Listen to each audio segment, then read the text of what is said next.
নমস্কার সকলকে। Dream explore with ফ্লেভারে আপনাদের স্বাগত। শীতকাল চলে এসেছে, আর শীতকাল মানেই তো মনে পড়ে ঘুরতে যাওয়া আর দারুণ দারুণ খাওয়া দাওয়া।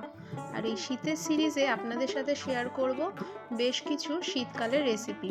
আর তার মধ্যেই আজকের প্রথম এপিসোডে আপনাদের জন্য রয়েছে শীতের পাটালি গুড়ের পায়েস।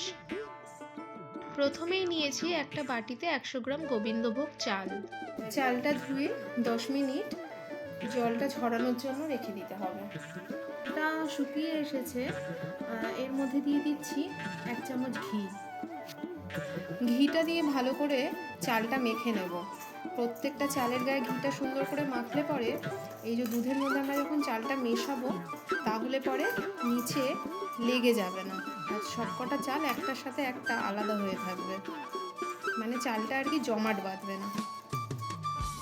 এবার ওভেনে কড়াইটা বসিয়ে তার মধ্যে নিয়ে নিয়েছি 1 লিটার ফুল ফ্যাট মিল্ক। এই সময় ফ্লেমটাকে হাই রাখতে হবে এবং দুধটাকে কন্টিনিউয়াস নাড়াতে হবে যাতে তলায় লেগে না যায়। দুধটা ফুটে এসেছে, এই অবস্থায় ফ্লেমটাকে লো করে দিতে হবে। 15 মিনিট দুধটা নাড়তে নাড়তে এরকম ঘন হয়ে এসেছে। এই অবস্থাতে আমরা এখানে মিশিয়ে দিচ্ছি ঘি মাখানো গোবিন্দভোগ চালটা। এই সময় দুধটাকে আমাদের বারবার নাড়তে থাকতে হবে যাতে চালটা তলায় জমাট না বেঁধে যায়। আর অবশ্যই মনে রাখতে হবে এই সময় ফ্লেমটা যেন লো থাকে। অন্যদিকে ওভেনে বসিয়ে দিয়েছি একটা পাত্র এবং তার মধ্যে নিয়ে নিয়েছি 1 চামচ ঘি। ঘিটা গরম হওয়ার পর ধুয়ে রাখা কাজু বাদামগুলো দিয়ে দিয়েছি এবং সেগুলোকে একটু হালকা বাদামি করে ভেজে নিচ্ছি। এবার তার মধ্যে দিয়ে দেব ধুয়ে রাখা কিশমিশ এবং এই দুটোকে এবার একসাথে 30 সেকেন্ড মতন একটু ভেজে নিতে হবে। ভেজে এগুলোকে আমরা একটু অন্য পাত্রে তুলে রেখে দেব। 15 মিনিট ধরে নাড়তে নাড়তে দুধটা এরকম সুন্দর ঘন হয়ে এসেছে এবং চালটাও সেদ্ধ হয়ে এসেছে। এই অবস্থায় আমরা একটা চাল তুলে দেখে নেব যে কিরকম সেদ্ধ হয়েছে। এবার আমরা এর মধ্যে মিশিয়ে দেব 250 গ্রাম পাটালি গুড়। আর আজকের সেকেন্ড টিপস হলো পাটালি গুড় যখন আমরা মেশাবো তখন অবশ্যই গ্যাসের ফ্লেমটাকে অফ রাখতে হবে, কেননা অনেক সময় কি হয় কিছু কিছু গুড়ের জন্য দুধটা কেটে যাওয়ার সম্ভাবনা থাকে, তাই জন্য অবশ্যই এটা মনে রাখতে হবে। গুড়টা ভালো করে মিশিয়ে নেওয়ার পরে আমরা ফ্লেমটাকে অন করে নিয়েছি এবং এই অবস্থায় ফ্লেমটা আমাদেরকে লো রাখতে হবে আর কন্টিনিউয়াস নাড়তে থাকতে হবে যতক্ষণ না পায়েসটা আরও ঘন হয়ে আসছে।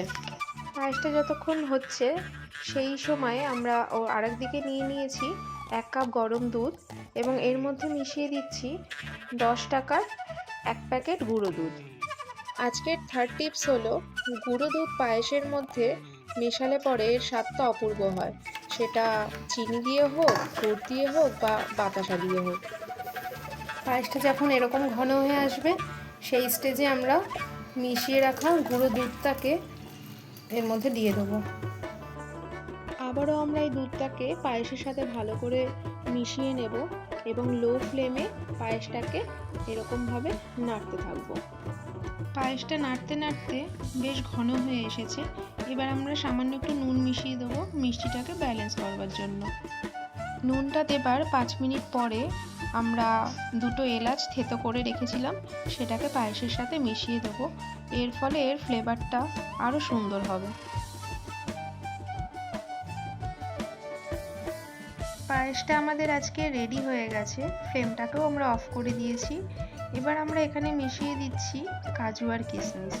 আজকের লাস্ট আর ফোর্থ টিপস হলো যে ফ্লেমটা অফ করার পরেই আমরা কাজু কিশমিশটা মেশাবো, তার কারণ কিশমিশটা অনেক সময় টক হয় এবং আমাদের পায়েসটা কেটে যাওয়ার সম্ভাবনা থাকতে পারে।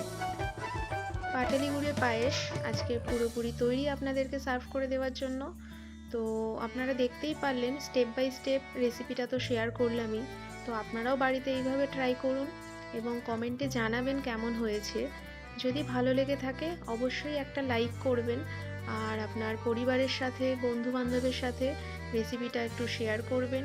আর আমাদের চ্যানেলটিকে সাবস্ক্রাইব করে আমাদের পাশে থাকবেন আরও নতুন নতুন ভিডিও পাওয়ার জন্য। ধন্যবাদ।